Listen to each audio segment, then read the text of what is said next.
নদিয়া জেলার তেহট্ট থানার অধীন জিতপুর ভেড়াবান্দা মাঠে রাতের অন্ধকারে 12 কাঠা জমির কলাগাছ কেটে দিল দুষ্কৃতীরা।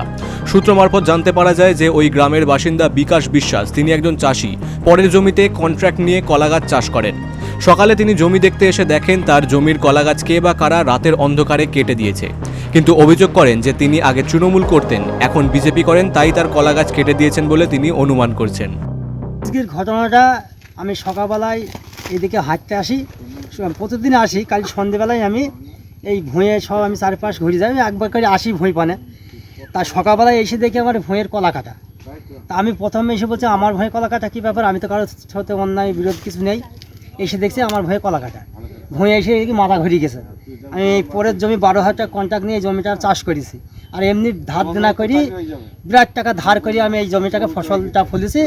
প্রতিটা গাছে কান্দি, এই কান্দিরিতে আমি আশা আছে যে এই কান্দিটা আমি বিক্রি করবো ফাল্গুন মাস মানে, তাহলে কিছু পয়সা আসবে, আমার সেই পয়সাতে দিনা শোধ হবে, আমার ফ্যামিলি চলবে ঠিকঠাক করি। এইভাবে এই কলাটা খুব কষ্টের ওপর চাষ করেছি। আমার বাড়িতে 6টা অপরশি, সব আমার ওপরে চালাইতে হয়। আমি গরিব মানুষ, আমার এক কাটা সয় সম্পদ কিচ্ছু নেই। ঘটনার খবর কানে যেতেই ছুটে যান নদিয়া উত্তরের জেলা সভাপতি বিজেপির অর্জুন বিশ্বাস। তিনি অভিযোগ তোলেন রাতের অন্ধকারে কলাগাছ কেটে দিয়েছে, এটা জিতপুরের একটি রাজনৈতিক প্রতিহিংসার প্রতিফলন, এর উপযুক্ত শাস্তি হওয়া উচিত। এমন একটা টাইমে এর ক্ষতি করছে, কলা গাছগুলি কেটেছে যাতে ওই ফসলটা বাজারে বিক্রিও না করতে পারে।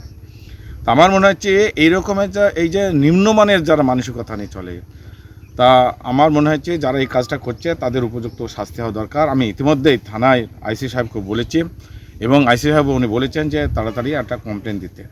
আমার তো মনে হচ্ছে এটা রাজনৈতিক প্রতিহিংসা। তার কারণ হচ্ছে কিছু কিছু লোককে, এই সাধারণ একটা গরিব মানুষকে তাকে কোনোভাবে বাধা যখন দিতে পারেনি, যখন বিজেপিতে আসার পরে কোনোদিন এরকম জিতপুর এলাকায় এরকম কোনো ঘটনা ঘটেনি যে কারোর ফসল ক্ষতি হবে, কিন্তু এই প্রথম ক্ষতি হলো। এটা রাজনীতির শিকার বলে আমি মনে করছি। Bureau report, বঙ্গদর্পণ।